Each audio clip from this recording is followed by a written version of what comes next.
filem The Accountant 2. Kalau korang minat filem Accountant pertama yang rilis pada tahun 2016 tu, korang semua confirm guys akan minat gila dekat filem The Accountant 2 ni. Sebab memang macam gini tau. Okay, filem The Accountant 2 ni merupakan sequel kepada filem The Accountant 1 yang rilis berapa belas tahun dah pada 2016 guys.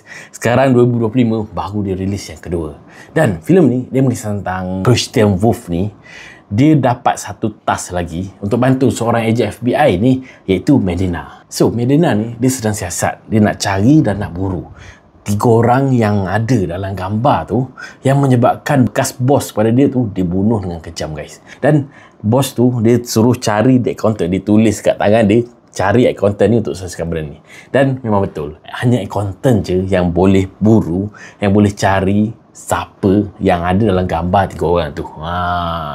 So, apa lagi? Medina ni, dia contact lah the accountant tu lah, si Christian Wolff ni. Dan dia datang dengan adik dia, si Brax tu. Lakonan The Punisher, aku tengok dah nama apa dia dalam ni. Dan aku suka betul karakter dia dalam ni.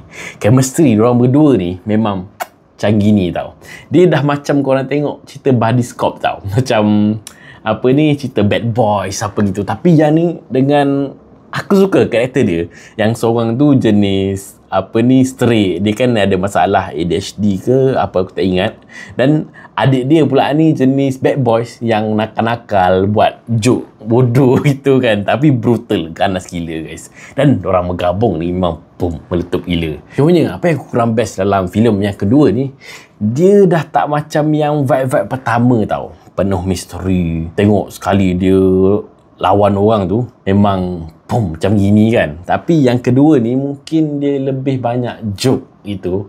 Dan dia santai lah cerita dia. Cumanya balik bila orang bergabung berdua tu memang best lah, layan lah. Dan misteri yang dia cuba rungkai pun agak menarik lah. Tak ada punya direct punya plot story, tak ada. Dia ada juga menyebabkan korang kena fikir banyak kali lah. Dan fun lah untuk korang tengok dekat wayang tu. Bagi yang korang dah tengok yang pertama tu, memang korang kena tengok yang kedua ni guys. So, rating aku untuk filem The Accountant 2 ni, aku boleh bagi 8/10 guys. Komen kat bawah ni, apa kata korang pasal filem The Accountant 2 ni? Okay?